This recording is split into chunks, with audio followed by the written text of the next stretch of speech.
Assalamualaikum warahmatullahi wabarakatuh. Halo teman-teman semuanya.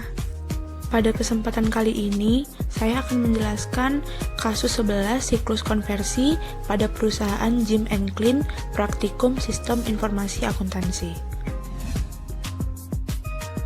Sebelumnya, perkenalkan nama saya Adila Liariska Rambe, NIM 2005082040 dari kelas AK5E, jurusan Akuntansi, Prodi Akuntansi Politeknik Negeri Medan, dengan dosen pengampu Ibu Raya Puspita Sari Hasibuan, SE MSI. Baiklah, langsung saja kita masuk ke kasusnya, yaitu siklus konversi. Siklus konversi adalah proses mengubah berbagai sumber daya input seperti bahan baku, tenaga kerja, dan overhead menjadi produk jadi atau jasa yang siap dijual. Adapun pokok bahasan yang akan saya bahas di sini ada diagram konteks, kemudian DFD level 0, 1, 2, dan 3, kemudian flowchart, kemudian ada analisis kelemahan pengendalian internal, kemudian saran perbaikan pengendalian internal, dan yang terakhir yaitu flowchart berbasis komputer untuk menyelesaikan kelemahan dari pengendalian internal.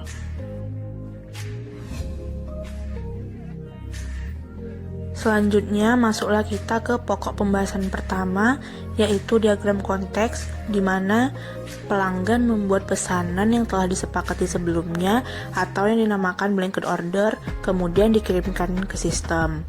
Dan selanjutnya, pada tahap ini juga, dokumen produksi yang terdiri dari daftar kebutuhan bahan baku, lembar urutan kerja dibuat dan digabungkan dengan laporan status persediaan di bagian teknik untuk membuat permintaan pembelian.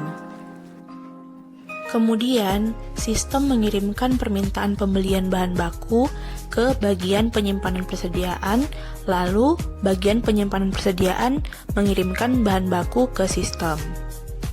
Bahan baku dari bagian penyimpanan persediaan dikirim oleh sistem ke bagian pengendalian persediaan, kemudian bagian pengendalian persediaan membuat dokumen status persediaan.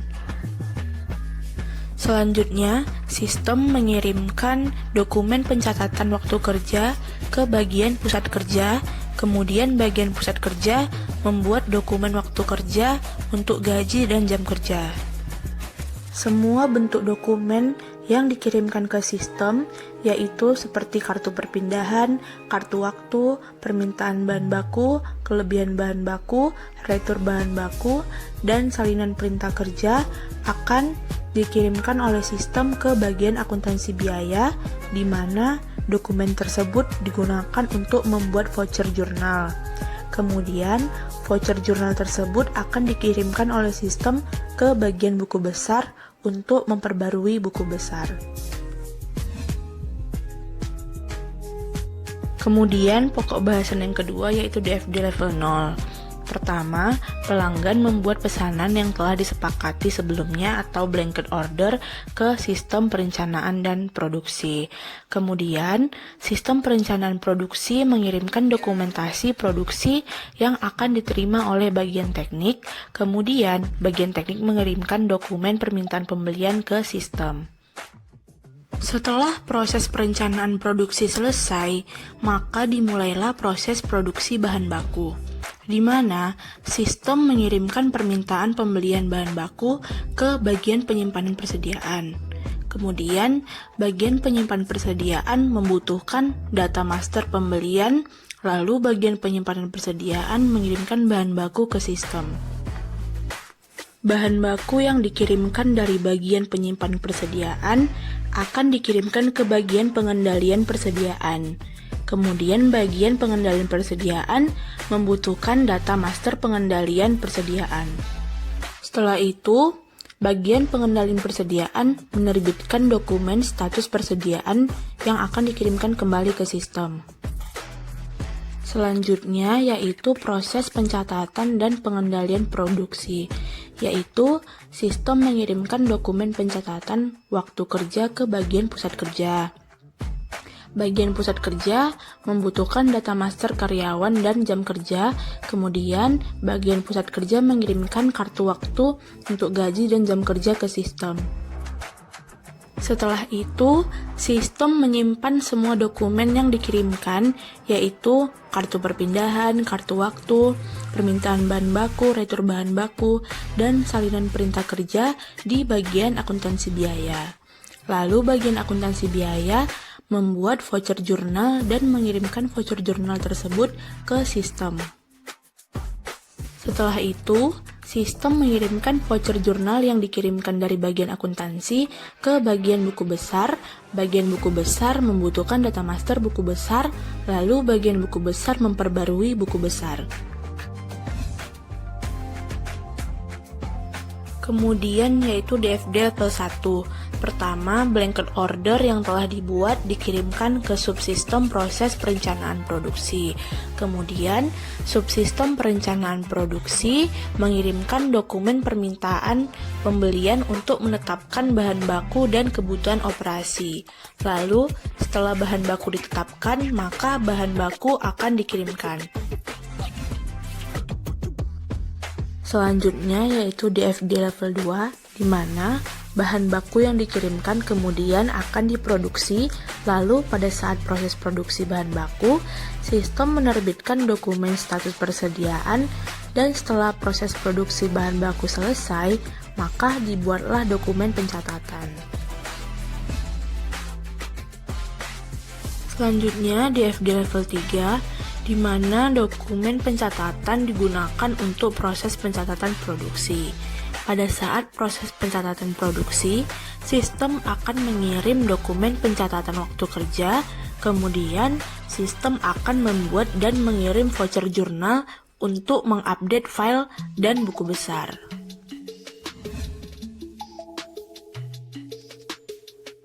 Selanjutnya yaitu flowchart. Pada flowchart saya terdapat 8 departemen. Pertama dimulai dari pelanggan. Pelanggan membuat kesepakatan dengan Jim and Clean yang disebut blanket order. Kemudian blanket order dikirimkan ke bagian teknik. Pada tahap ini, bagian teknik menetapkan kebutuhan bahan baku dan kebutuhan operasi. Kemudian, bagian teknik membutuhkan dokumen laporan spesifikasi teknis, lembar urutan kerja, daftar kebutuhan bahan baku, serta laporan status persediaan yang dikirim dari bagian pengendalian persediaan untuk digabungkan dan membuat permintaan pembelian. Dokumen permintaan pembelian akan dikirimkan ke bagian pengendalian persediaan. Di tempat kerja, supervisor membuat berbagai dokumen yang terdiri dari dokumen lembar perpindahan, permintaan bahan baku, dan perintah kerja, di mana dokumen tersebut berguna untuk membuat file perintah kerja terbuka.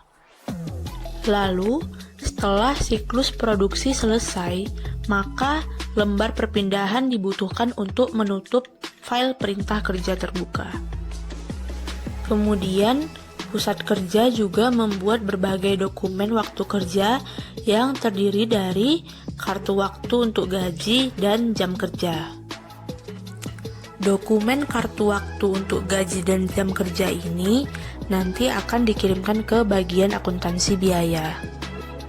Setelah itu, bagian pengendalian persediaan akan membuat dokumen status persediaan yang berupa laporan status persediaan. Kemudian pada bagian penyimpanan persediaan, dokumen permintaan bahan baku dari pengendalian persediaan akan disimpan dalam bentuk file, kemudian dokumen tersebut akan diperbarui dan setelah itu akan dibuat voucher jurnal. Voucher jurnal tersebut nanti akan dikirimkan ke bagian buku besar. Selanjutnya, di bagian akuntansi biaya, dokumen kartu waktu untuk gaji dan jam kerja yang dikirimkan dari pusat kerja akan disimpan di bagian akuntansi biaya dalam bentuk file. Lalu, pada bagian akuntansi biaya akan memperbarui barang dalam proses, setelah itu akan membuat voucher jurnal yang akan dikirimkan ke bagian buku besar. Selanjutnya, Di bagian buku besar telah menerima 2 voucher jurnal masing-masing dari bagian penyimpan persediaan dan bagian akuntansi biaya. Lalu, bagian buku besar akan memperbarui buku besar. Setelah diperbarui, maka selesailah siklus konversi tersebut. Selanjutnya yaitu analisis kelemahan pengendalian internal. Kelemahan yang pertama yaitu supervisor atau tempat kerja membuat file perintah kerja terbuka di mana file tersebut tidak ada pengaruhnya dalam pengendalian internal sistem ini. Kelemahan yang kedua yaitu segala bentuk laporan, baik itu laporan transaksi ataupun dokumen-dokumen dalam pengendalian internal tidak ada otorisasi pengesahan. Bentuk otorisasi hanya berupa perintah kerja dari supervisor. Kelemahan yang ketiga yaitu ketika produksi dimulai, bahan baku yang berlebihan akan langsung dibuang. Sistem menjadi tidak efektif, padahal bahan baku yang diproduksi sesuai dengan permintaan pembelian bahan baku. Kemudian yaitu saran perbaikan kelemahan pengendalian internal. Saran yang pertama yaitu sebaiknya file perintah kerja terbuka dibuat dengan maksud ada tujuan atau berguna untuk pengendalian internal sistem tersebut. Atau alternatif lain tidak usah dibuat file perintah kerja terbuka. Saran yang kedua yaitu sebaiknya bentuk laporan maupun dokumen-dokumen di dalam pengendalian internal diotorisasi dan disahkan, bisa dalam bentuk stempel ataupun tanda tangan. Saran ketiga yaitu sebaiknya bahan baku yang berlebih bisa dikirimkan ke departemen lain yang dapat mengelola bahan baku tersebut agar tidak terbuang sia-sia atau bisa dijual kembali dengan harga yang lebih murah. Selanjutnya yaitu flowchart berbasis komputer untuk menyelesaikan pengendalian internal. Pada flowchart ini, saya tidak lagi memasukkan file perintah kerja terbuka yang dibuat oleh supervisor.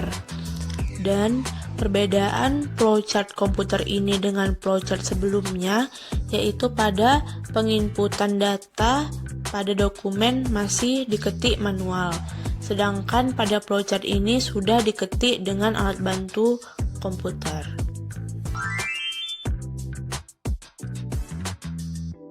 Baiklah, sekian penjelasan dari saya mengenai kasus 11 siklus konversi pada praktikum sistem informasi akuntansi. Lebih dan kurangnya saya mohon maaf dan terima kasih.